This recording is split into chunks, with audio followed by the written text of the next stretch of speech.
Praise the lord. యెషయా గ్రంథం 54వ అధ్యాయం 17వ వచనం. నీకు విరోధముగా రూపొందబడిన ఏ ఆయుధమును వర్ధిల్లదు. నిజ రక్షకుడైన యేసుక్రీస్తును ఆశ్రయించి ఆయనను తమ స్వంత రక్షకునిగా అంగీకరించిన వారందరూ కూడా ఆయన పిల్లలై ఉన్నారు. ఆయన పిల్లలకు వ్యతిరేకంగా ఎవరైనా ఏమైనా చేస్తే వాళ్ళకి కీడు చేసిన వారికి బదులు కీడు చెయ్యరు, కానీ వారి పక్షంగా ఉన్న దేవుడు మాత్రం వారి పక్షంగా కార్యాలు చేస్తాడు.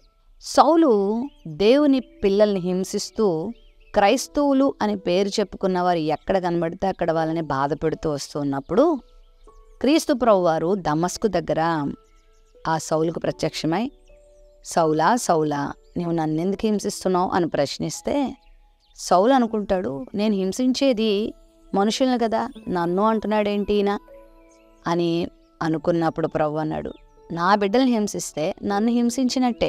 నా బిడ్డల్ని ముట్టువాడు నా కనుగుడ్డును ముట్టినవాడని బైబిల్ గ్రంథంలో తెలుపబడింది. ప్రభువు బిడ్డలుగా మనం ఉన్నప్పుడు మనకు విరోధంగా ఎవరు ఏం మాట్లాడుతున్నా, మనకు విరోధంగా ఎవరు ఏం చేస్తున్నా, మనకు విరోధంగా ఎవరు కీడు చేస్తున్నా ఆ బదులు నువ్వు నేను ఇవ్వాల్సిన అవసరం లేదు, దేవుడు చూసుకుంటాడు. అదే మాట ఇక్కడ తెలియబడుతుంది. నీకు విరోధంగా రూపొందబడు ఏ ఆయుధము వర్ధిల్లదు. ఒకవేళ అది అపవాది నుంచి అయినా కావచ్చు, అది మనుషుల నుంచి అయినా కావచ్చు. అపవాది కూడా దేవుణ్ణి ఆశ్రయించిన వారికి వ్యతిరేకంగా ఎన్నెన్నో పన్నాగాలు పన్నుతూ ఉంటాడు, ఎన్నో కుట్రలు ప్లాన్ చేస్తూ ఉంటాడు. అయితే దేవుని బిడ్డలకు వ్యతిరేకంగా వాడు ఎన్ని కుట్రలు పన్నినా అవి దేవుడు వాడికే త్రిప్పి కొడతాడు. సరికదా, ఇంకా మరింత మేలుకరంగా ఆ కష్టాన్ని ఆ బాధను తన బిడ్డలకైనా మార్చేస్తాడు. దేవుని బిడ్డలకు వ్యతిరేకంగా రూపొందబడేది ఏది కూడా వర్ధిల్లదు. ఒకవేళ ఈరోజు నీ జీవితంలో ఇది నాకు చాలా కష్టంగా ఉంది, ఈ పరిస్థితి నాకు చాలా భారంగా ఉంది, ఇది నాకెందుకు చాలా వ్యతిరేకంగా ఉంది అని నీకు అనిపిస్తుంది కదా, అది వర్ధిల్లదు.